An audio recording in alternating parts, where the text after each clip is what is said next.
चलिए ठीक है, तो अब आज का सेशन हम लोग फॉर्मली स्टार्ट करते हैं। लास्ट सन पर हम लोग बात कर रहे थे mechanisms of heat transfer.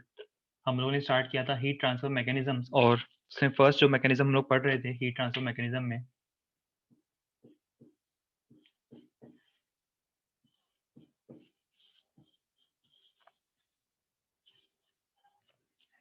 Heat transfer mechanisms में जो सबसे फर्स्ट मैकेनिज्म हम लोग डिस्कस कर रहे थे वो था with the help of conduction.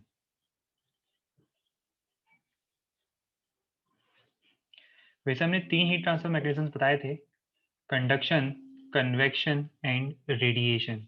मैंने तीनों में बेसिक डिफरेंस बताया भी था, कंडक्शन कैसे होता है पॉसिबल, कन्वेक्शन में क्या होता है, रेडिएशन में क्या होना चाहिए। तो मॉलिक्यूलर लेवल पर मैंने बताया था कंडक्शन में होता क्या है कि जो मॉलिक्यूल्स होते हैं उनका बल्क मोशन नहीं होता है। ध्यान रहे, मॉलिक्यूल्स का बल्क मोशन नहीं होता है, मॉलिक्यूल्स अपने प्लेस पर ही वाइब्रेट करते हैं, और वाइब्रेशन के फॉर्म में ही वो जो एनर्जी होती है, वो जो डिस्टर्बेंस होता है, वो मॉलिक्यूल्स होते हैं अपने वाइब्रेशनल एनर्जी। ठीक है, तो इस तरह से कंडक्शन के अंदर हीट ट्रांसफर होता है, और इसके अंदर जो डायनेमिक्स होते हैं, जो इक्वेशन होती है, हम लोग ऑलरेडी स्टडी कर चुके हैं। इक्वेशन सबको याद आ रही होगी। इक्वेशन थी dq/dt is equals to k a t2 minus t1 the whole divided by l। ये हमारे पास एक्सप्रेशन आया था कंडक्शन का। अच्छा, इंटरेस्टिंग बात ये है कि आगे हम लोग जब बात करेंगे रेडिएशन की, तो वहां पर भी हम एक एक्सप्रेशन पढ़ेंगे, वो इससे बिल्कुल एंटायरली डिफरेंट होगा, वो भी और इंटरेस्टिंग होगा। स्टीफन्स लॉ की जब हम बात करेंगे, कंडक्शन और रेडिएशन ये दो चीजें हमारे सिलेबस में है, कन्वेक्शन हमारे सिलेबस में नहीं है। ठीक है, कंडक्शन और रेडिएशन, फर्स्ट वाला मैकेनिज्म और थर्ड वाला मैकेनिज्म, ये दो मैकेनिज्म हमारे सिलेबस में होते हैं। कन्वेक्शन हमारे सिलेबस में नहीं, हम उसकी बस डेफिनेशन पढ़ेंगे जब भी हम लोग कन्वेक्शन की बात करेंगे। हाल फिलहाल आज हमारा जो पूरा फोकस होगा वो होगा इस वाले फॉर्मूले पर। जो भी रिक्वायर्ड चीजें थी इस फॉर्मूले से रिलेटेड, वो सब कुछ मैं आपको इन्फॉर्म कर चुका हूँ कि को हम बोलते हैं। देखो, स्टार्टिंग यहाँ से करते हैं। चलो, ये जो dq/dt होता है इसे हम क्या बोलते हैं, फिर से रिकैप करा दो, बताओ मुझे, बता दो, रिमाइंड करवा दो। ये क्या बोलते हैं इसको, आपको याद आ रहा है? क्या बोलते थे इसको हम लोग? कुछ नाम दिया था हमने इसको। Rate of heat transfer definitely है, इसको हम लोग क्या बोलेंगे, इन शॉर्ट थर्मल करेंट भी बोलेंगे।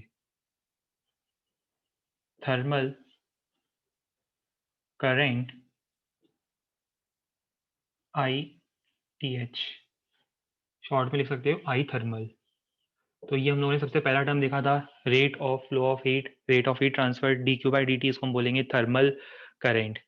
इसके बाद जो बाकी रिमेनिंग टर्म्स है उनका क्या, रिमेनिंग टर्म्स में क्या आ रहा है, रिमेनिंग टर्म्स में एक तो का ये के आ रहा है, के को हम क्या बोलेंगे, ये जो के आ रहा है, के को हम क्या बोलेंगे, के को हम बोलेंगे कोएफिशिएंट ऑफ थर्मल कंडक्टिविटी, या इन शॉर्ट थर्मल कंडक्टिविटी बोल सकते हो, बिल्कुल शॉर्ट में बोल सकते हो, जो मटेरियल पे डिपेंड करेगी।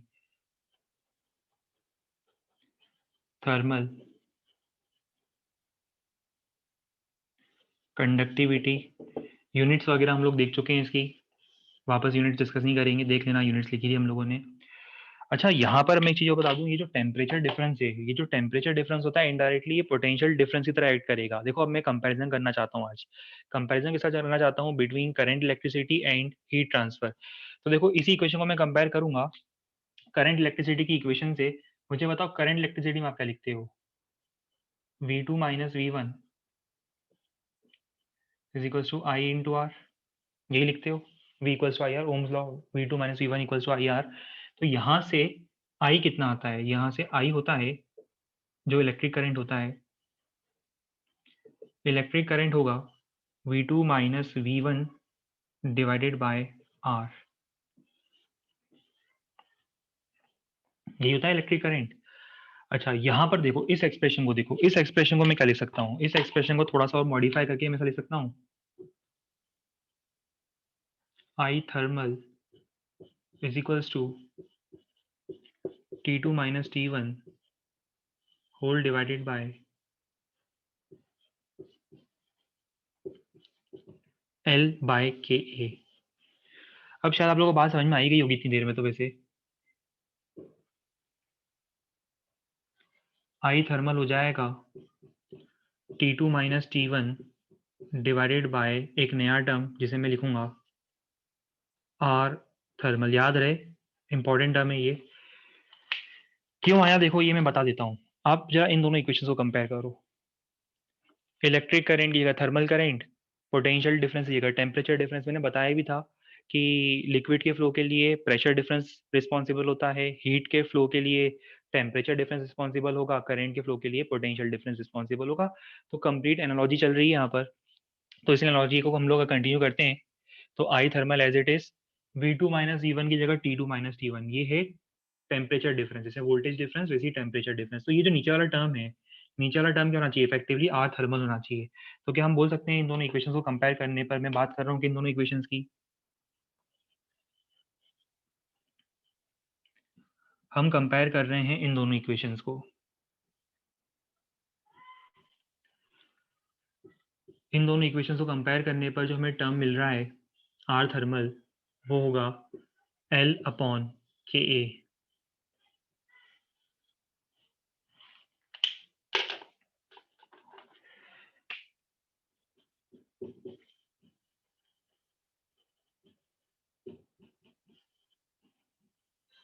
Thermal resistance. अच्छा, इसको कंपेयर करो करंट इलेक्ट्रिसिटी में भी आप एक्सप्रेशन पढ़ते हो। आर इलेक्ट्रिक क्या पढ़ते थे आप लोग, रो एल बाय, याद आ रहा है कुछ? बिल्कुल देखो, सेम टू सेम लिखा है। अगर किसी को कंफ्यूजन है तो मैं इसको ऐसे कर देता हूँ, रो को मैं 1/सिग्मा लिख दूं।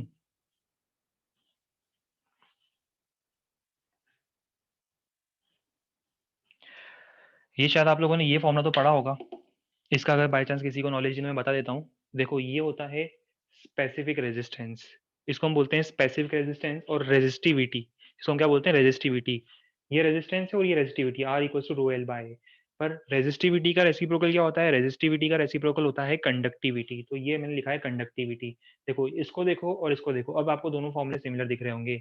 एल न्यूमरेटर में है, directly proportional to length, inversely proportional to area, inversely proportional to thermal conductivity. होना भी चाहिए। देखो, थर्मल कंडक्टिविटी जितनी ज्यादा होगी, थर्मल रेजिस्टेंस उतना कम होगा। कंडक्टिविटी, इलेक्ट्रिकल कंडक्टिविटी जितनी ज्यादा होगी, इलेक्ट्रिक रेजिस्टेंस उतना कम होगा। तो ये बिल्कुल कंपैरिजन है। कंपैरिजन के लिए मैं यहाँ पर साइड में एक टेबल ड्रॉ कर देता हूँ। बहुत सिंपल सा कंपैरिजन है, इतने स्पेस में ड्रॉ भी हो जाएगा। कंपैरिजन के लिए टेबल होगा, टेबल मैंने ड्रॉ करके बता देता हूँ। टेबल में कंपैरिजन किस किस के बीच में होगा, बिटवीन करंट इलेक्ट्रिसिटी, शॉर्ट में लिख रहा हूँ, करंट इलेक्ट्रिसिटी और thermodynamics.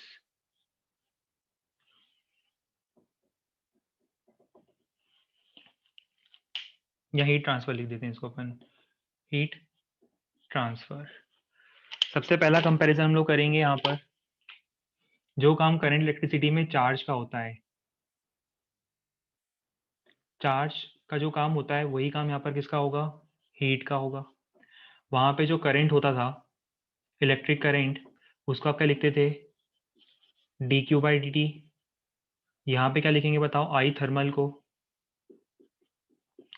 Rate of flow of heat. फिर यहाँ पे टर्म होता था potential difference V2 minus V1। वही काम यहाँ पर कौन करेगा, टेम्परेचर डिफरेंस।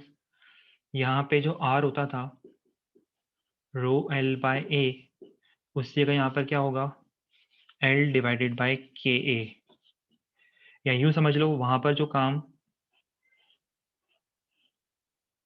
कंडक्टिविटी का होता था, वही काम यहाँ पर थर्मल कंडक्टिविटी का होता है। तो बहुत सिंपल, बहुत बेसिक सा टेबल है। ये टेबल भी आप लोग साइड में ड्रॉ कर सकते हो, क्योंकि हम बहुत सारे क्वेश्चन में पता क्या करेंगे, करंट इलेक्ट्रिसिटी के ही कंसेप्ट यूज करने वाले हैं अभी हम लोग। हीट ट्रांसफर तो अपनी जगह है, हम लोग करंट इलेक्ट्रिसिटी के ही कंसेप्ट से बहुत सारे क्वेश्चंस को सॉल्व करने की कोशिश करेंगे। Series combination, parallel combination, R equivalent.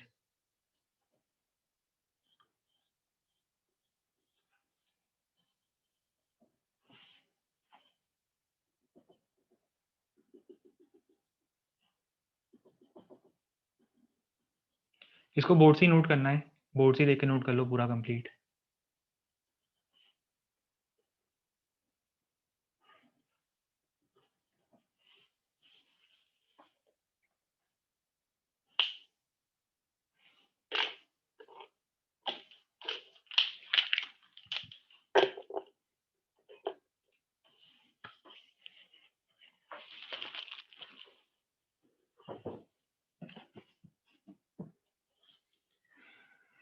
CE और एच टी क्या है? सीई मतलब करेंट इलेक्ट्रिसिटी, एच टी मतलब heat transfer with the help of conduction, मतलब शॉर्ट में लिखा है कंपैरिजन जो भी मैं आप लोगों को बता रहा था।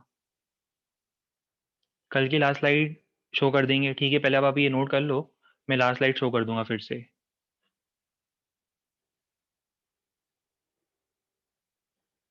ठीक है, बहुत से लोगों का मैसेज आ रहा है, कल शायद नोट नहीं कर पाए थे, मुझे याद आ गया है।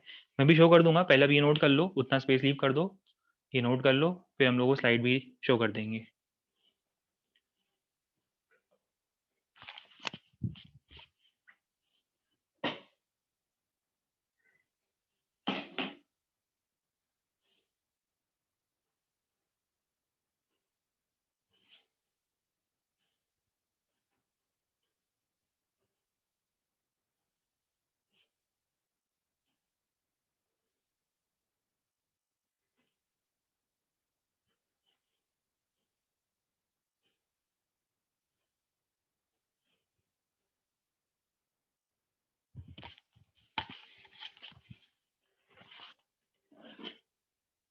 ठीक है, सेम क्वेश्चन फिर से आ रहा है, मैं देखो फिर से रिपीट कर देता हूँ, मैं फिर से रिपीट कर रहा हूँ। करंट इलेक्ट्रिसिटी के टर्म्स है, यहाँ पर जो टर्म्स मैंने लिखे हैं ना, ये सब करंट इलेक्ट्रिसिटी के टर्म्स है लेफ्ट हैंड साइड पर एनालॉजी में। और ये जो टर्म्स है ये हीट ट्रांसफर के टर्म्स है एनालॉजी में। तो जैसे यहाँ पे मैं लिखा है, जो करंट इलेक्ट्रिसिटी में काम चार्ज का होता है, वही काम यहाँ पर किसका होता है? यही काम यहाँ पर हीट का होता है। जो काम वहाँ पर करंट का होता है, वही काम यहाँ पर थर्मल करंट का होता है। पोटेंशियल डिफरेंस की जगह टेम्परेचर डिफरेंस, रेजिस्टेंस की जगह थर्मल रेजिस्टेंस, स्पेसिफिक कंडक्टेंस की जगह या स्पेसिफिक कंडक्टेंस या कंडक्टिविटी की जगह थर्मल कंडक्टिविटी। तो वो कंपैरिजन बोलते हैं ना आप लोग, जैसे दो टर्म्स में, दो टॉपिक्स में कंपैरिजन ड्रॉ करते हैं, ये वो लिखा है मैंने।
अभी क्या है कि जैसे कुछ लोगों का क्वेश्चन आता है कि नॉन यूनिफॉर्म थिकनेस की अगर रॉड होगी तो उसका रेजिस्टेंस हम कैसे निकालेंगे, ये सब कुछ क्वेश्चन अभी हम करने वाले हैं।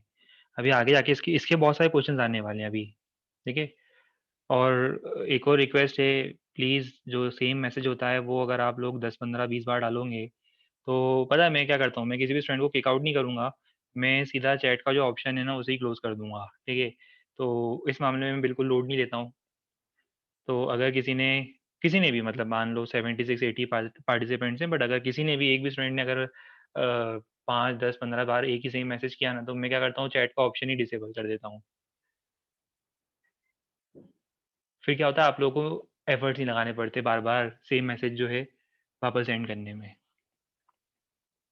जब चैट ऑप्शन रहेगा ही नहीं, तो आपका पूरा फोकस जो है वो सिर्फ बोर्ड वर्क पे रहेगा।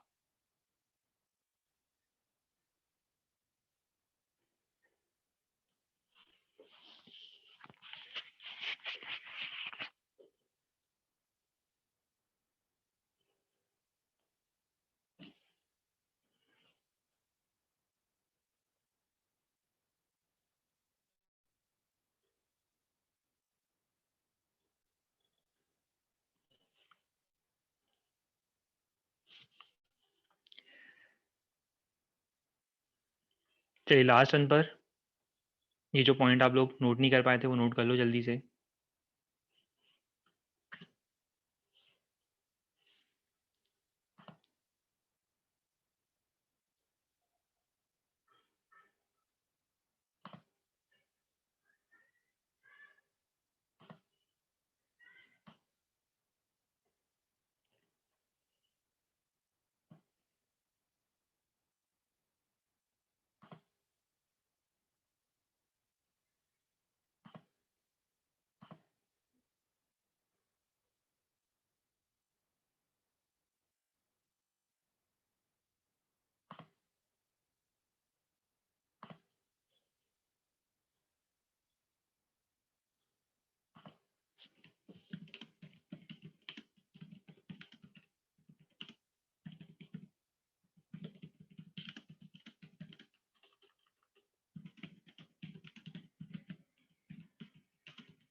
ठीक है, अब हम लोग इस पर क्वेश्चन ट्राई कर सकते हैं।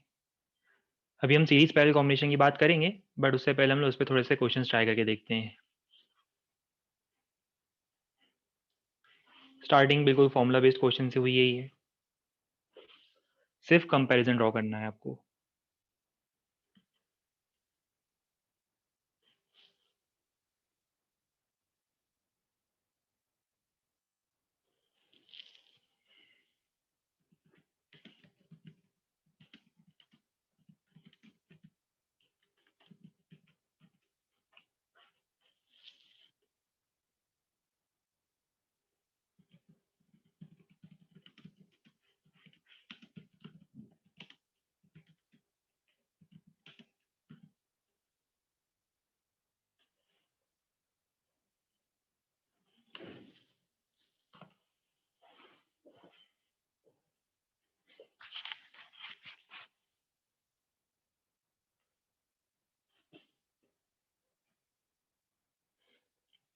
मतलब इस बार जो आप लोगों को मटेरियल दिया हुआ है उसका शेप है सिलेंड्रिकल। सिलेंडर की लेंथ दी है, रेडियस दिया है, मतलब रेडियस से आपको मिल जाएगा area of cross section pi R square से।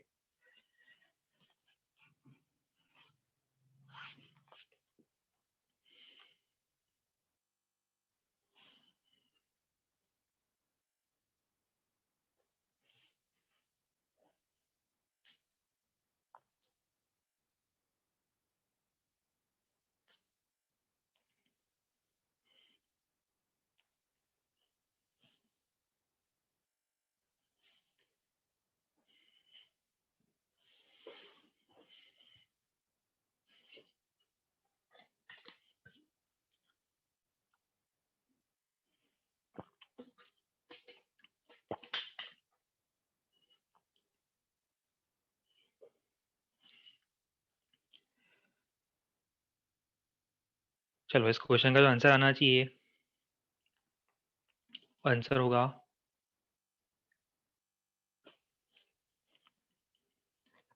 सबसे ज़्यादा जो थर्मल कंडक्शन होगा वो होगा 2, फिर 1, फिर 3।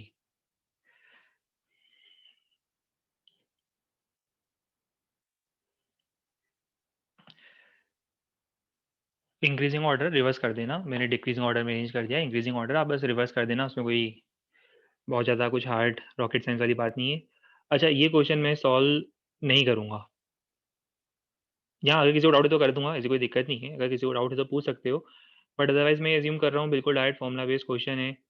थर्मल कंडक्शन का ऑर्डर आपको फाइंड करना है, तो सबसे पहले आप क्या फाइंड करोगे? रेजिस्टेंस, थर्मल रेजिस्टेंस फाइंड करोगे, और थर्मल रेजिस्टेंस का जो ऑर्डर आएगा उसका एग्जैक्ट अपोजिट ऑर्डर आपको फॉलो करना है।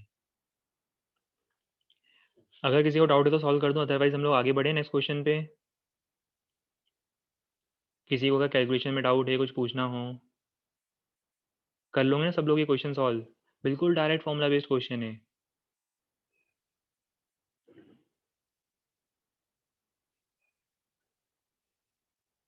R is proportional to L by R square हो जाएगा। इस बार मैं लिख देता हूँ यहाँ पर, छोटा सा फॉर्मूला लिख देता हूँ यहाँ पर। देखो, ये जो थर्मल रेजिस्टेंस था उसका एक्सप्रेशन क्या था? L बाय के ए, तो इसका मतलब वो प्रोपोर्शनल हो जाएगा L बाय R स्क्वायर के। R क्या है यहाँ पर? रेडियस है। और आपको क्या करना है? थर्मल कंडक्शन का ऑर्डर फाइंड करना है। थर्मल कंडक्शन मतलब 1/R थर्मल कंडक्शन, तो ये क्या हो जाएगा? Proportional to R square by L. बस आप कंपेयर कर लेना, R square by L find कर लेना। यूनिट्स में कन्वर्जन की रिक्वायरमेंट थोड़ी बहुत जो भी है वो देख लेना, कन्वर्ट नहीं भी करोगे तो कोई फर्क नहीं पड़ना, आपको सिर्फ कंपेयर करना है। मैं एज्यूम करता हूँ सब लोग कर सकते हैं इजीली कंपेयर। मैं अवॉइड करूंगा इसका सॉल्यूशन।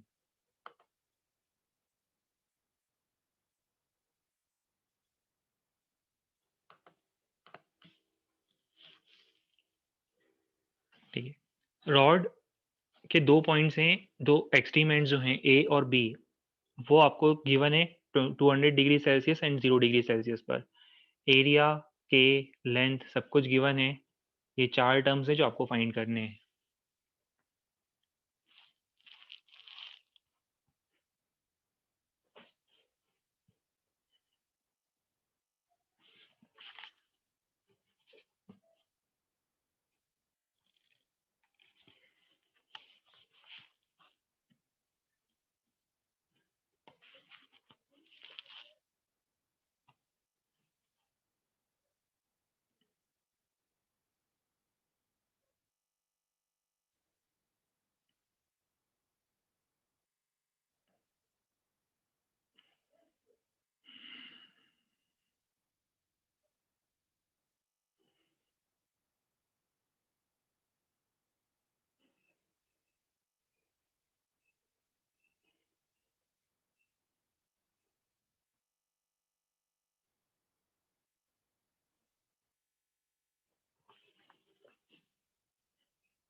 हाँ, सी वाले पार्ट में basically we have to find the value of change in temperature with respect to change in length और डिस्टेंस। और इसको, इस टर्म को हम लोग नाम भी देते हैं, इसका एक नाम भी होता है फिजिक्स में, इसको हम बोलते हैं टेम्परेचर ग्रेडियंट। मैं भी जब क्वेश्चन डिस्कस करूंगा सॉल्यूशन, हाँ काफ़ी लोगों ने मुझे मैसेज कर भी दिया है टेम्परेचर ग्रेडियंट, बहुत बढ़िया, गुड। अभी मैं एक जनरल आपको मीनिंग बताऊंगा ग्रेडियंट का। ये वो टर्म है जो आप लोग फिजिक्स में बहुत बार यूज़ करोगे आगे जाकर। Temperature gradient, pressure gradient, velocity gradient और पोटेंशियल ग्रेडियंट, ये 4 जगहों पर ये नाम यूज़ होता है।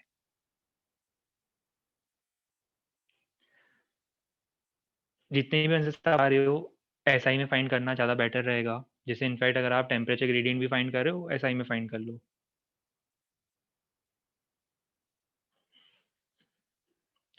चलो, सभी पार्ट के आंसर आ गए होंगे, अब हम लोग इसको सॉल्व करके देखते हैं। पहले मैं एक बार वैल्यूज नोट कर लेता हूँ।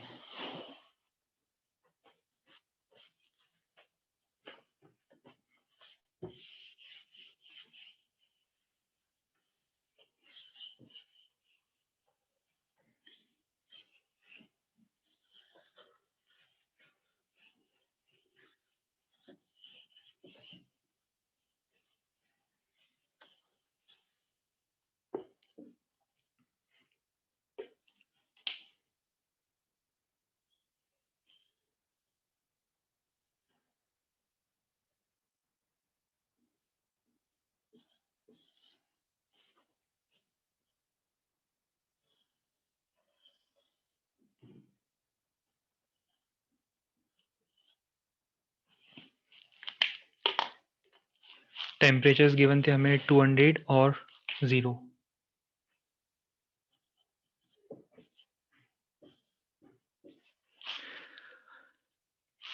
एरिया गिवन है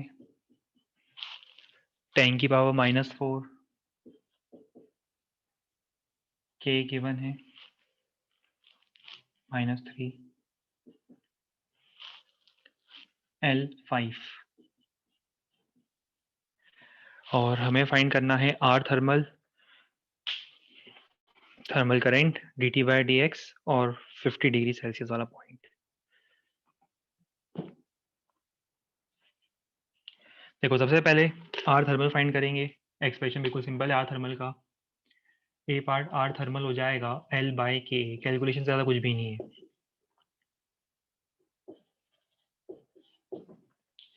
एल कितना था 5 डिवाइडेड बाई के 10 की पावर -3 इंटू ए 10 की पावर -4, कितना हो जाएगा ये आर हो जाएगा 5 into 10 to the power of 7। अच्छा से यूनिट मुझे डायरेक्टली बता सकते हो? जैसे हम लोगों ने यहाँ पे लिखा था R thermal is equal to L by K से ना फाइंड करते हो हम लोग, इसी जो यूनिट जब भी फाइंड करेंगे हम लोग, तो यूनिट फाइंड करने का सबसे बेस्ट पॉसिबल मेथड होगा कि आप लोग इसको यूज करो, D Q by D T T2 minus T1 divide by R thermal, सबसे बेस्ट पॉसिबल ऑप्शन होगा आपके पास ये वाला। यहाँ से आपको दिख जाएगा वही current is equal to V by R. यहाँ से आप क्या करोगे, ये वाली जो यूनिट है ये हो जाएगी, क्या हो जाएगी, केल्विन, और ये हो जाएगी सेकेंड। या केल्विन पर डायरेक्टली आप लिख सकते हो केल्विन पर वॉट, ये समझ में आ रहा है केल्विन पर वॉट कैसे, ये टेम्परेचर डिफरेंस केल्विन में, और ये D Q by D T, D Q by D T का मतलब होगा rate of heat transfer joule पर सेकेंड, तो डायरेक्टली आप उसको इस टाइप से लिख सकते हो। पर अभी हम लोग सभी काम एसआई में कर रहे हैं, यूनिट अंडरस्टूड है, अवॉइड कर रहा हूँ मैं हर एक क्वेश्चन में, हर एक पार्ट में यूनिट अवॉइड करूंगा। फर्स्ट पार्ट आ गया आर। सेकेंड पार्ट हमसे क्या पूछा था, थर्मल करेंट। थर्मल करेंट क्या हो जाएगा, rate of heat transfer T2 minus T1 divided by R. T2 minus T1 कितना है 200 माइनस 0 डिवाइडेड बाय 5 इंटू 10 की पावर 7। कैलकुलेशन चेक कर लेना, आगे कंप्लीट कर लेना। यूनिट इसी की आएगी, यूनिट इसकी भी वॉट होगी, मतलब जूल पर सेकेंड वॉट, पर मैं यूनिट अवॉइड कर रहा हूँ। पूरा काम हम लोग एसआई में कर रहे हैं, आपका आंसर भी एसआई यूनिट में आ रहा है। सी पार्ट, इस पर थोड़ा हम एम्फेसिस करेंगे, यही वो पार्ट था जिसके लिए मैंने क्वेश्चन दिया था, वैसे उस क्वेश्चन में कैलकुलेशन के अलावा कुछ भी नहीं है। सी पार्ट जरूर मैं थोड़ा सा डिस्कस करना चाहता हूँ। ये जो टर्म होता है D T by D x, हम लोग बोलते हैं टेम्परेचर ग्रेडियंट। कहने का मतलब ये, अगर आप इस पर्टिकुलर रॉड में वॉक करना स्टार्ट करते हैं इन दोनों पॉइंट्स के बीच में, सपोज अगर हम लोग इस रॉड में ट्रैवल करना स्टार्ट करते हैं इन दोनों पॉइंट्स के बीच में, तो हम लोग अगर थोड़ा सा आगे मूव करते हैं, ए से लेके बी के बीच में यहाँ पे मूव करते हैं इन दोनों पॉइंट्स के बीच में, और अगर हम लोग dx डिस्टेंस मूव करते हैं और हमें टेम्परेचर में डिफरेंस, इन दोनों पॉइंट्स के बीच में जो टेम्परेचर में चेंज उसमें वैल्यू मिलती है dt, तो dt बाई dx होता है टेम्परेचर ग्रेडियंट। टेम्परेचर ग्रेडियंट का मतलब होता है, जैसे एग्जांपल मान लो यहाँ पे टेम्परेचर था 90 डिग्री सेल्सियस और यहाँ पे टेम्परेचर हो गया 85 डिग्री सेल्सियस, मान लो एग्जांपल, एज एन एग्जांपल, और ये लेंथ है 1 सेंटीमीटर। 1 सेंटीमीटर आगे जाने पर आपको इतना टेम्परेचर में ड्रॉप मिलता है, तो आप क्या लिखोगे, temperature gradient is 5 degree Celsius पर सेंटीमीटर, मतलब एक एक सेंटीमीटर में 5-5 डिग्री सेल्सियस का चेंज आ रहा है। अब वो change in the form of decrement भी हो सकता है, and it can either be in the form of increment. कब हो सकता है in the form of increment, जब हम इस डायरेक्शन मूव करते हैं तो it will be in the form of increment, और अगर हम इस डायरेक्शन मूव करते हैं तो आपको वो किसके फॉर्म में मिलेगा, in the form of decrement. और ये जो जनरल टर्म होता है इसे हम बोलते हैं टेम्परेचर ग्रेडियंट। देखो इसी तरह से हम लोग फ्लूइड मैकेनिक्स में बात करते हैं, तो फ्लूइड मैकेनिक्स में एक टर्म होता है विस्कस फ्लूइड, जब हम पढ़ते हैं तब हम बात करते हैं वेलोसिटी ग्रेडियंट की। तो वेलोसिटी ग्रेडियंट होता है dv बाई dx, मतलब change in velocity with respect to change in distance. मतलब दो अलग अलग लिक्विड की लेयर्स हैं, लिक्विड की जो लेयर्स होती है उनके बीच में अगर डिस्टेंस है dx और इनके बीच में वेलोसिटी का डिफरेंस है dv, तो ये टर्म होता है वेलोसिटी ग्रेडियंट। देखो ग्रेडियंट का मतलब ही होता है with respect to change in distance. उसी तरह से आप लोग 12th में एक टर्म पढ़ोगे, बहुत इंपॉर्टेंट टर्म होगा,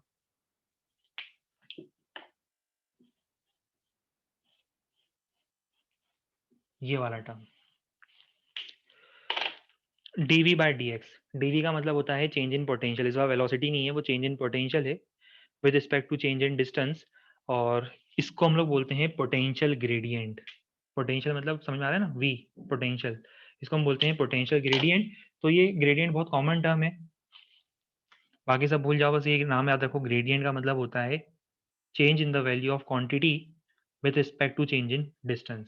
हाल फिलहाल यहाँ पे बहुत इजी सा टर्म फाइंड करना था आपको, टेम्परेचर ग्रेडियंट फाइंड करना था, कितना हो जाएगा, समझ में आ रहा है हम लोगों को कि यहाँ पर टेम्परेचर ग्रेडियंट है 200 डिवाइडेड बाय 5, कितना हो जाएगा, 200 डिवाइड बाय 5 हो जाएगा 40 डिग्री सेल्सियस पर मीटर। मतलब एक एक मीटर आगे बढ़ने पर 40 डिग्री सेल्सियस का जो टेम्परेचर है उन दोनों पॉइंट्स के बीच में आप चेंज एक्सपेक्ट कर सकते हो।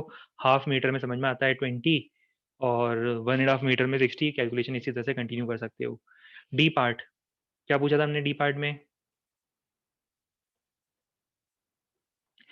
देखो यहाँ पर मैं रिपीट कर दूं, ये डिग्री सेल्सियस पर मीटर लिखो या केल्विन पर मीटर लिखो, फर्क नहीं पड़ना है, मैं रीजन भी बता देता हूँ क्यों। मैं पहले भी वैसे इस बारे में बात करता आया हूँ कि जब आप टेम्परेचर चेंज निकाल ही चुके हो, टेम्परेचर चेंज का समझ में आ रहा है, इन दोनों के बीच में डिफरेंस निकाल चुके हो, तो वो केल्विन में निकालो चाहे डिग्री सेल्सियस में निकालो, न्यूमेरिकल वैल्यू सेम आएगी, क्योंकि आप टेम्परेचर की बात नहीं कर रहे हो, आप टेम्परेचर डिफरेंस की बात कर रहे हो, तो टेम्परेचर डिफरेंस तो सेम होगा। जैसे एग्जाम्पल, इसको कन्वर्ट कर लो, अगर आपको ऐसा लग रहा है 273, कन्वर्जन की जरूरत ही क्या थी, वैसे लो कर देता हूँ, जिन लोगों का मैसेज आएगा, देखो कन्वर्ट कर दिया मैंने, कितना हो जाएगा ये 473.15। निकाल लो टेम्परेचर डिफरेंस, फिर से देख लो केल्विन में भी कितना आएगा। बताया तो था मैंने थर्मोमेट्री स्टार्टिंग में कि temperature difference of 1 degree Celsius and 1 kelvin are equivalent. चलिए अब हम लोग डी पार्ट पे फोकस करेंगे। आ गया सबका आंसर, 1.25 मीटर, सॉल्व नहीं करूं, 1.25 मीटर कहाँ से आ रहा है वैसे, पॉइंट बी से आ रहा है, और आपसे मैंने पूछा कहाँ से था, ए पॉइंट से पूछा था, आंसर क्या देंगे, बिल्कुल सही, 3.75 metre. 3.75 metre from point A, हो जाएगा सॉल्व, कर दें सॉल्व, कर लोगे ना, पहले तो यहाँ से डिस्टेंस फाइंड कर लो।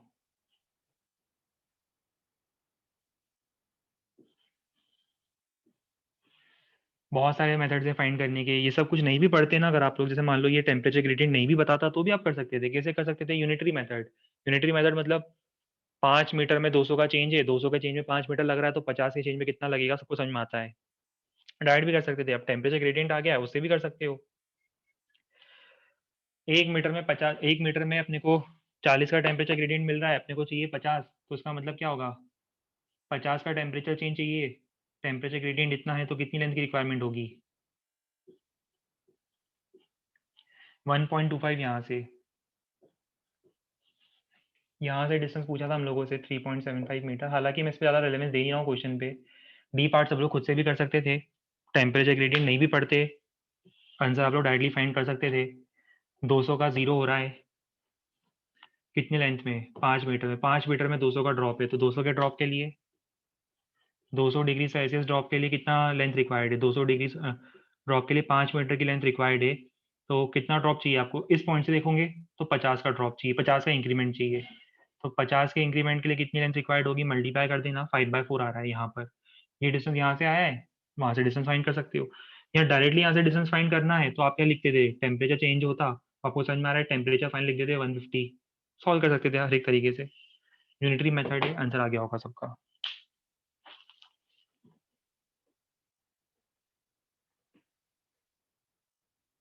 हाँ, एक और पॉइंट ये बता दूं जिन लोगों ने डाउट पूछा है, देखो एक्चुअली हम लोग ये सब जो क्वेश्चंस कर रहे हैं ना, ये हम स्टेडी स्टेट की बात करते हैं। देखो स्टेडी स्टेट का मतलब ये होता है कि ये जो एंड्स है ना, ये फिक्स टेम्परेचर में मेंटेन रहेंगे। मतलब ये 200 का टेम्परेचर फिक्स्ड है, ये 200 का टेम्परेचर फिक्स्ड है, ये 0 का टेम्परेचर फिक्स्ड है, और इनके बीच में हर एक पॉइंट का जो फाइनल टेम्परेचर आना है वो आ चुका है। अब हीट कंटिन्यूसली इसी रेट पे ट्रांसफर होती रहेगी, ठीक है। मतलब 200 से 0 के बीच में अभी हीट कंटिन्यूसली इसी रेट से ट्रांसफर होती रहेगी। अब कोई चेंज नहीं आ रहा है किसी भी पॉइंट के टेम्परेचर में।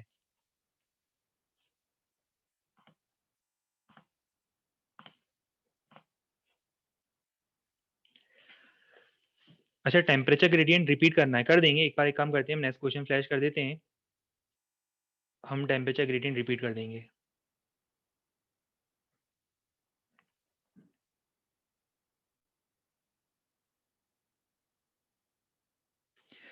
देखो जिन लोगों ने फिर से अगेन ये डाउट पूछा है कि इवेंचुअली हर एक पॉइंट 200 डिग्री पर हो जाएगा, तो देखो मेरा रिस्पॉन्स ये है कि आप इस डायग्राम को देखो जो मैं अभी क्वेश्चन में बता रहा हूँ।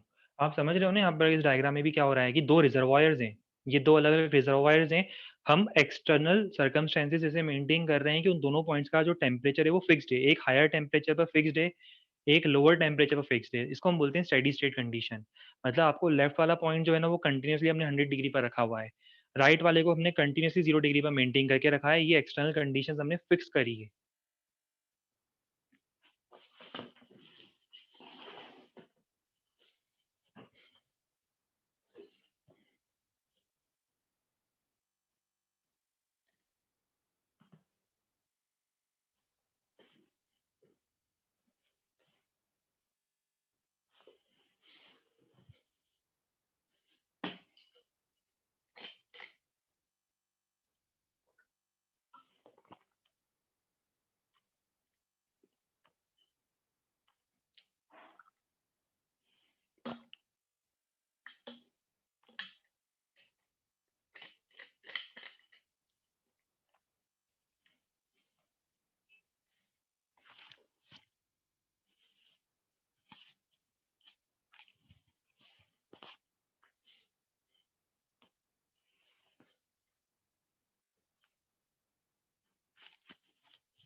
पहले मैं आंसर फ्लैश कर देता हूँ, 1 मिनट का टाइम और दूंगा इसके बाद क्वेश्चन सॉल्व करने के लिए, क्वेश्चन नोट करने के लिए, सॉल्व करने के लिए टाइम दूंगा। आंसर ही आना चाहिए।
देखो सिंपल सी बात है, रेट जिस रेट से आइस मेल्ट करेगी वो किस बात के डायरेक्टली प्रोपोर्शनल होगा?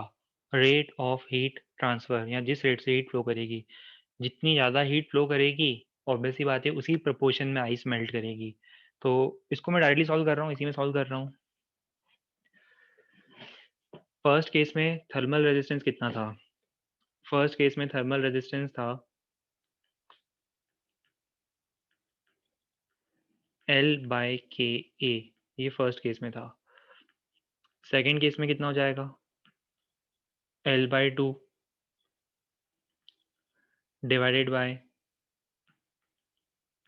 K/8 A/4। तो इसका मतलब ये कितना हो जाएगा? थर्मल रेजिस्टेंस हो रहा है 16 टाइम्स ऑफ आर। देखो रेजिस्टेंस 16 टाइम्स हो गया है। रेजिस्टेंस 16 टाइम्स होने का मतलब क्या है? 16 टाइम्स इनिशियल वैल्यू होने का मतलब है कि rate of heat transfer 16 times कम हो जाएगा, क्योंकि हमें पता है ना थर्मल करंट किसके प्रोपोर्शनल है? Inversely proportional to I thermal is inversely proportional to resistance. Resistance अगर 16 टाइम्स हो गया है तो हीट ट्रांसफर 16 टाइम्स कम हो जाएगा, और अगर हीट ट्रांसफर 16 टाइम्स कम होगा तो आइस का जिस रेट से मेल्ट होने वाला केस था वो भी कितना हो जाएगा? इनिशियल वैल्यू का 16 टाइम्स कम। तो ये आपका फाइनल आंसर होगा, ग्राम पर सेकेंड।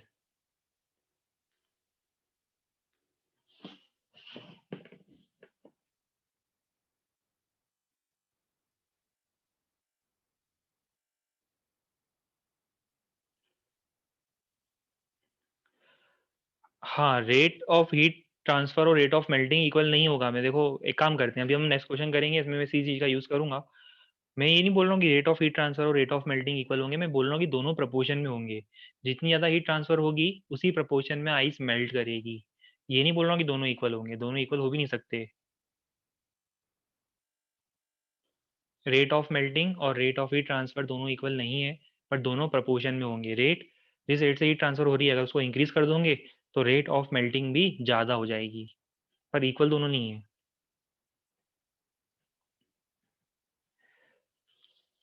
ये क्वेश्चन ट्राई करो अब, इसमें थोड़े से ज़्यादा कंसेप्ट यूज होंगे तो थोड़ा और ज़्यादा क्लैरिटी आएगी अब।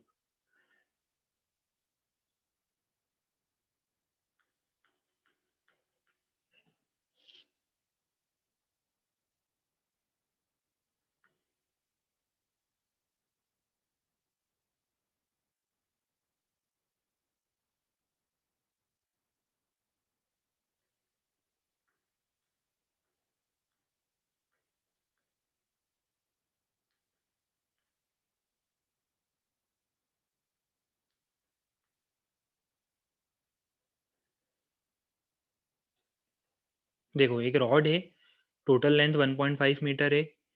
एक एंड पर जो चैम्बर है उसमें क्या है? कंटेनर में वाटर है 100 डिग्री सेल्सियस पर, दूसरा जो कंटेनर है उसमें आइस है 0 डिग्री सेल्सियस पर। और सेंटर में हम क्या कर रहे हैं? सेंटर में मतलब सॉरी, रॉड के बीच में कहीं, सेंटर में नहीं बोलूंगा एग्जैक्टली, रॉड के बीच में कहीं हम लोग क्या कर रहे हैं? 200 डिग्री सेल्सियस का टेम्परेचर मेंटेन करके रख रहे हैं with the help of some external source. किसी एक्सटर्नल सोर्स के हेल्प से हमने इतना टेम्परेचर मेंटेन करके रखा है 200 डिग्री सेल्सियस का। अब क्वेश्चन रीड करो, ट्राई करो।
इसमें आप लोगों को कैलोरीमेट्री का कंसेप्ट भी यूज करना पड़ेगा।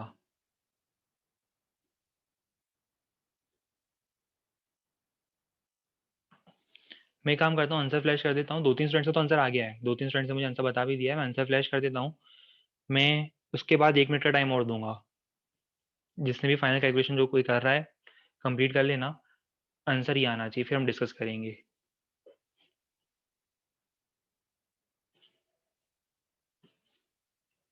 दो तीन स्टूडेंट्स ने मुझे आंसर बता दिया है।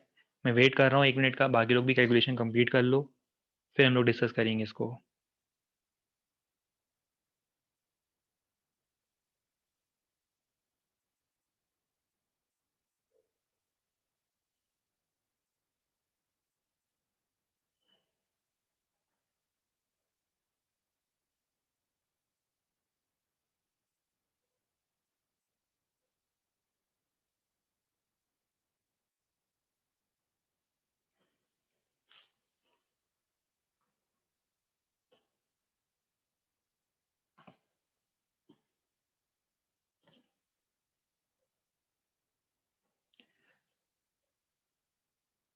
LF 80 ले लेना और LV 540 ले लेना अप्रोक्सीमेटली।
चलो, सबका आंसर ऑलमोस्ट आ गया होगा, अब हम इसको डिस्कस करके देखते हैं।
मान लो हमने इस पॉइंट पर 200 डिग्री सेल्सियस का टेम्परेचर मेंटेन करा। टेम्परेचर है यहाँ पर 200 डिग्री सेल्सियस। ये डिस्टेंस x ले लो, ये हो जाएगा 1.5 माइनस एक्स। टोटल लेंथ थी 1.5, ये हो जाएगा 1.5 माइनस एक्स। तो देखो, एक तो हीट ट्रांसफर यहाँ होगी और सेकेंड हीट ट्रांसफर इस डायरेक्शन में होगी। तो सबसे पहले हम इस डायरेक्शन में हीट ट्रांसफर का रेट लिखते हैं। ये वाला जो हीट ट्रांसफर का रेट है वो कितना होगा, delta Q1 by delta T, rate of heat transfer इस डायरेक्शन में जो होगा वो होगा V2 माइनस V1 या T2 minus T1। T2 minus T1 कितना होगा, 200 minus 100, 200 minus 100 divided by x। अभी थोड़ा इसी पर एम्फेसिस करते हैं कि वाटर का जो बॉईल होने का रेट होगा वो कितना होगा। तो मुझे बताओ, अगर डेल्टा क्यू हीट मिलती है, डेल्टा क्यू हीट मिलती है तो उससे कितना वाटर बॉईल होगा? Delta M into L V. देखो, कम हीट दोगे तो कम मास ऑफ वाटर बॉईल होगा। तो delta Q, Q equals to M into L लिखा है मैंने, तो उसको delta Q equals to delta M into L V लिख दिया। अब इसी को क्या करूंगा मैं नेक्स्ट स्टेप में, डिवाइड कर दूंगा डेल्टा टी से। तो ये है रेट ऑफ हीट ट्रांसफर। और ये वाला जो टर्म है, ये वाला टर्म क्या रिप्रेजेंट कर रहा है? ये रिप्रेजेंट कर रहा है रेट ऑफ वेपराइजेशन। ये वो रेट है जिससे वाटर बॉईल होगा, D M by D T. तो ये है रेट ऑफ वेपराइजेशन, या D M one by D T बोल दो। इट इज इक्वल टू कितना होगा? ये हो जाएगा, रेट ऑफ वेपराइजेशन हो जाएगा डिवाइडेड बाय एल वी। देखो सेम आप लोग सेकेंड इसमें करोगे, मैं अभी ये कंप्लीट स्टेप्स नहीं लिखूंगा। सेकेंड वाले भी आप सेम करोगे, डायरेक्ट उस केस में मैं इक्वेशन लिख रहा हूँ। सेकेंड केस की इक्वेशन बताओ सिमिलरली क्या आएगी? सिमिलरली सेकेंड केस में इक्वेशन आपको मिलेगी, रेट ऑफ मेल्टिंग हो जाएगा D Q two by D T divided by L F. Question में ये पूछा था कि दोनों वैल्यूज इक्वल होनी चाहिए, वन और टू को इक्वेट कर दो। सिंपल ही है, आगे तो क्वेश्चन अब कुछ दिक्कत नहीं आनी चाहिए।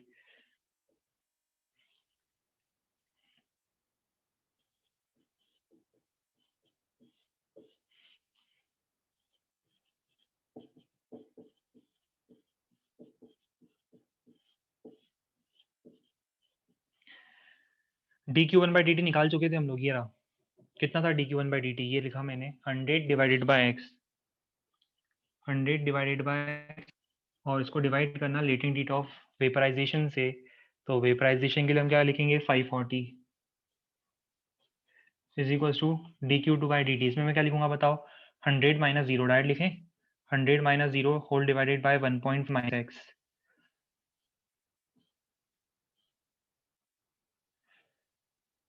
Whole divided by 80। वैसे क्लियर अभी अभी ज़्यादा कुछ इसमें कॉम्प्लिकेशन है नहीं। अब इक्वेशन लिख चुका हूँ, सॉल्व कर लेना, सॉल्व करके आपको एक्स मिल जाएगा जो आंसर मैंने डिस्प्ले किया था।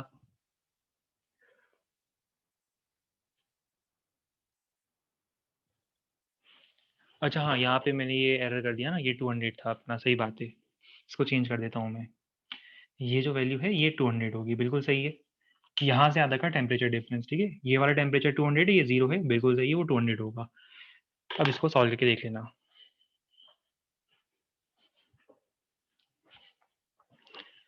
फाइनल जो आंसर है वो मैं बता देता हूँ, वो है 3/29 मीटर्स, 3/29 मीटर फ्रॉम एंड ए।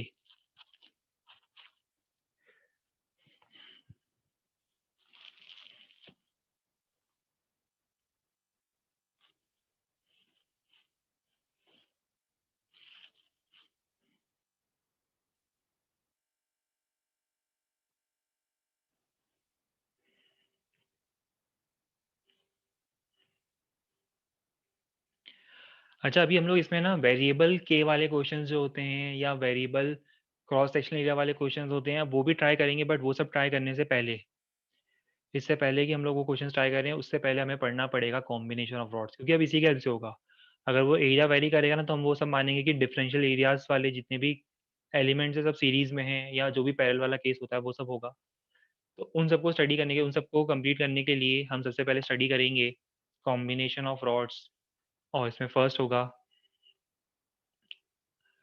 अच्छा क्वेश्चन की स्लाइड फिर से शो कर दें, एक मिनट कर देते हैं।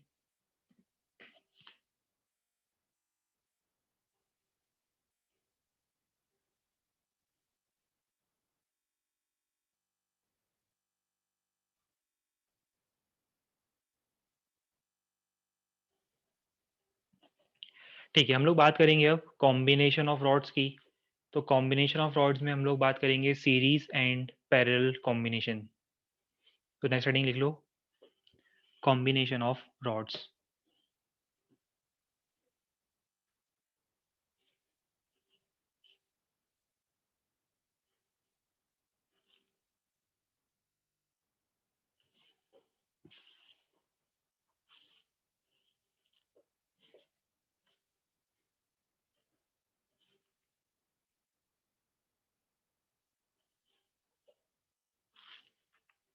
चलिए इसमें स्टार्ट करेंगे हम लोग सबसे पहले सीरीज कॉम्बिनेशन से। एक काम करो, पहले ये नोट करो, इस बार हम लोग एक्सप्लेन बाद में करेंगे। इस बार सीक्वेंस थोड़ा अल्टर करते हैं। सीरीज कॉम्बिनेशन सपोज समझ में आता है कि ये दो रॉड दिख रही होगी, थर्मल रेजिस्टेंस R1 R2 की, और इस केस में जो R की इक्विवेलेंट वैल्यू आती है, R की इक्विवेलेंट वैल्यू होगी R1 प्लस R2। वही केस है जो आप लोग करंट इलेक्ट्रिसिटी में पढ़ते हो ना, electric resistance R1 plus R2, यहाँ पर हो जाएगा थर्मल रेजिस्टेंस भी R1 प्लस R2।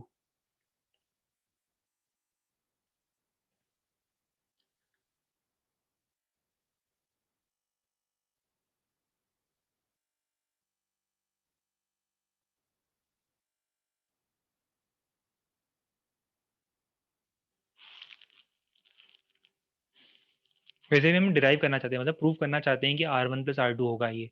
पर एक बार जिन लोगों ने नोट कर लिया है या जो लोग नोट कर लेंगे जल्दी, वो लोग खुद से ट्राई कर सकते हो ये प्रूव करना, R equals to R1 plus R2 कैसे आएगा।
अच्छा, इसके प्रूफ की बात करते हैं, इसको प्रूफ कैसे करेंगे, कुछ आइडिया।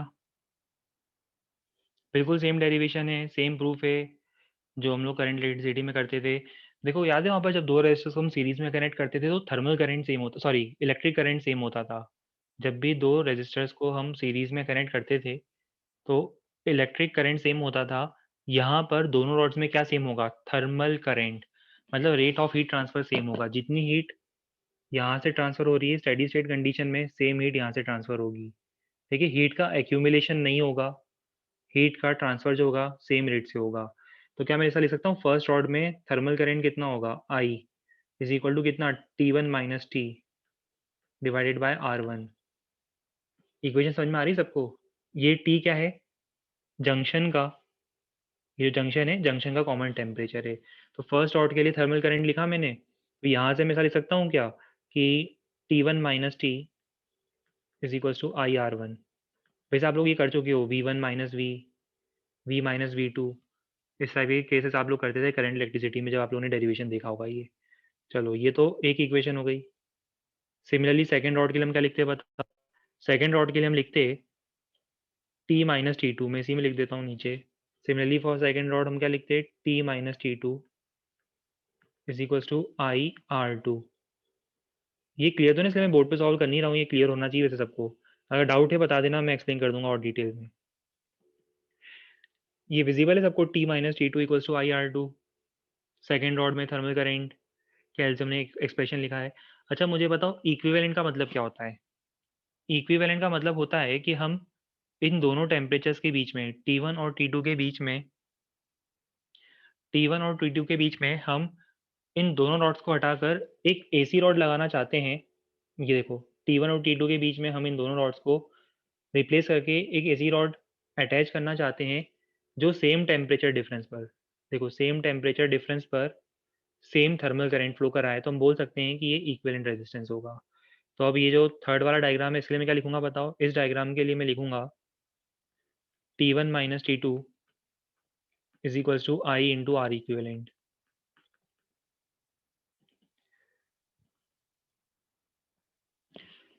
ये जो फर्स्ट और सेकंड इक्वेशन लिखी थी इनको ऐड कर देना। ये दिख रही है फर्स्ट और सेकंड इक्वेशंस, अगर उनको ऐड करोगे तो वहां से हमें क्या मिलेगा, इन दोनों इक्वेशंस को ऐड करने पर मुझे मिलता है T1 minus T2 is equals to I into R1 plus R2। इन दोनों इक्वेशंस को मैंने ऐड कर दिया है। अब कंपेयर कर लो, ये इक्वेशन आई है आप लोगों के पास और ये इक्वेशन आई है, दोनों इक्वेशन को कंपेयर करो। कंपेयर करने पर आपको क्या मिलेगा, कंपेयर करने पर आपको मिलेगा R equivalent equals to R1 plus R2। Simple सा डेरिवेशन है, 9-10 में किया होगा इस टाइप का डेरिवेशन करंट में, इसलिए मैं इस पर इतना एम्फेसिस नहीं कर रहा हूँ। बस एक ही पॉइंट याद रख लेना कि thermal current will be same in both the rods.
चलो सेकेंड कॉम्बिनेशन जिसकी हम लोग बात करेंगे, पैरेलल कॉम्बिनेशन। पता होगा सबको इस बारे में, भी दिख रहा है डायग्राम में आपको। Parallel combination between T1 and T2, 1 by R equivalent equals to 1 by R1 plus 1 by R2। क्या सेम करना है बताओ इस बार। बिल्कुल, टेम्परेचर डिफरेंस जो है वो इस बार हम सेम रखेंगे, डेल्टा टी सेम होगा। I1 और I2 दोनों में अलग हैं, और I1 प्लस I2 क्या होना चाहिए, नेट करेंट होना चाहिए, नेट थर्मल करेंट। मैं डिराइव नहीं कर रहा हूँ इस बार, आप लोग डिराइव करो जल्दी से। पहले तो ये रिलेशन नोट कर लो, रिलेशन नोट करने के बाद नीचे प्रूफ, और प्रूफ आप लोग नोट करोगे खुद से इस बार। हाँ, अगर किसी को प्रॉब्लम आ रही हो, बाई चांस क्लियर नहीं हो रहा हो फिर भी, तो मुझे बता देना, मैसेज ड्रॉप कर देना, तो मैं डिराइव करके बता दूंगा। अदरवाइज मैं एज्यूम करके चल रहा हूँ सब लोगों को डेरिवेशन इसका क्लियर होता है। फिर भी किसी को प्रॉब्लम हो तो टेक्स्ट कर देना।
ठीक है, लास्ट स्लाइड हम डिस्प्ले कर देंगे, पहले अभी ये नोट कर लो, इसका डेरिवेशन कंप्लीट कर लो, फिर उसके बाद मैं लास्ट स्लाइड वापस से डिस्प्ले कर दूंगा।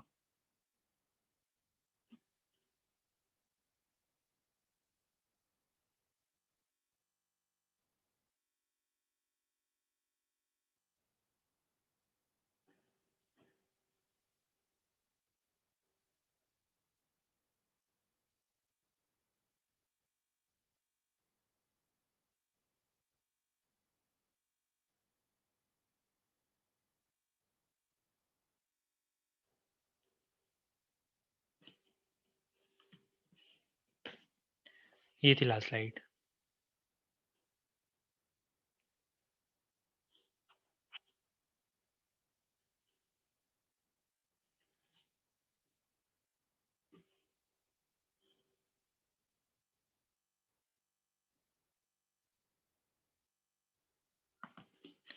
चलो हम इस पे कुछ क्वेश्चन ट्राई करेंगे। स्टार्टिंग करेंगे हम लोग इस क्वेश्चन से। इस बार जो मैंने दोनों ब्लॉक्स जो डायग्राम में इंडिकेट करे हैं उनका आपको cross sectional area same assume करना है। देख रहे हो, उनका cross sectional area exactly same है इस बार इस डायग्राम में, है ना। इंटरफेस जो कॉमन इंटरफेस उसका टेम्परेचर फाइंड करना है। एक काम करना, ये एज्यूम कर लेना T1 is greater than T2। Assuming T1 is greater than T2, आपको क्या फाइंड करना है। First part temperature of interface, ये जो इंटरफेस है, इंटरफेस मतलब ये कॉमन जंक्शन जो आ रहा है इसका टेम्परेचर। और सेकेंड पार्ट थर्मल करेंट।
अच्छा, आंसर बहुत लेंजी सा आ रहा होगा।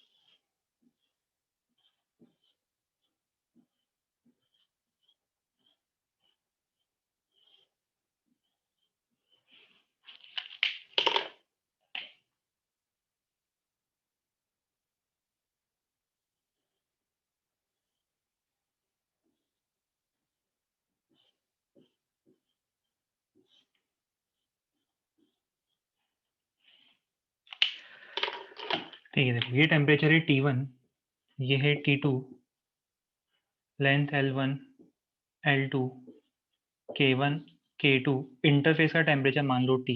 अब हमें पता है कि सीरीज कॉम्बिनेशन है, करंट सेम होगा, तो काफी लोगों ने इसको ऐसे करने की कोशिश करी होगी, T1 minus T divided by R1 is equal to T minus T2 divided by R2। बिल्कुल सही अप्रोच है, कोई दिक्कत नहीं, बस प्रॉब्लम पता है क्या है, आपको फाइंड करना है T। अब यहाँ पे T दो जगहों पर आ रहा है, इसको आइसोलेट करना डिफिकल्ट है, समझ रहे हो। आपने क्या करा, I1 इक्वल्स टू I2 करा है। देखो मैंने क्या करा, I1 is equals to I2 करा, इसका करंट इक्वल करा। तो देखो I1 कितना होगा, T1 minus T divided by R1, और ये कितना होगा, T minus T2 divide by R2। Equate करने पे आंसर आ जाएगा, पर प्रॉब्लम क्या है कि इसको T को आइसोलेट करना थोड़ा सा डिफिकल्ट है, कैलकुलेशन लेंदी जाएगा। स्टिल बेटर अप्रोच पता है क्या होगा, इस वाले में करंट निकालो, इस वाले में करंट कितना होगा,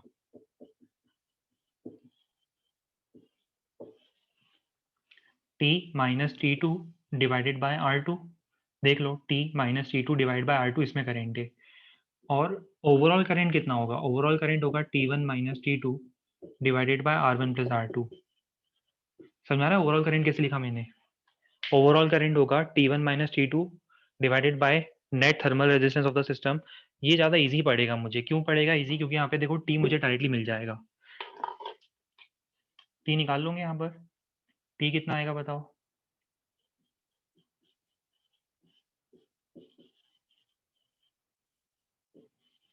वैसे उससे भी करते, कैलकुलेशन सेम आता फाइनली जाकर, कोई अलग नहीं आता कैलकुलेशन, ये आता।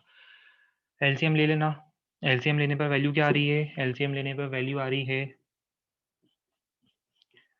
T1 R2 plus T2 R1 divided by R1 plus R2। ये आंसर आएगा। हालांकि मैं इसको और आगे सॉल्व नहीं कर रहा हूँ, सबको समझ में आती है क्या मुझे R1 R2 की वैल्यू लिखनी थी, बहुत लेंथी सा आंसर दिखेगा आपको, वो मैं लिख नहीं रहा हूँ उसको। इसके बाद R1 R2 की वैल्यू रखनी थी। R1 R2 की वैल्यू सबको पता है, R1 कितना होगा L1 डिवाइडेड बाय K1 है, R2 होगा L2 डिवाइडेड बाय K2 है। वो वैल्यूज आपको यहाँ रखनी है, लेंथी सा एक एक्सप्रेशन मिलेगा, बड़ा सा एक्सप्रेशन मिलेगा, पर वो हम लिख नहीं रहे, कंसेप्ट हमें यहाँ पर क्लियर हो जाता है इतने से पॉइंट में। अच्छा, और नेट करेंट,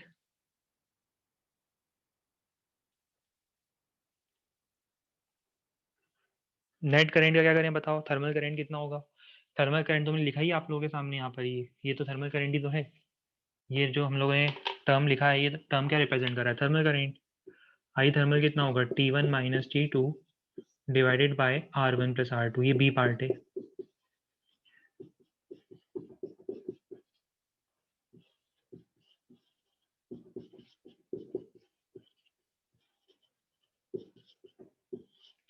ये बी पार्ट का आंसर होगा।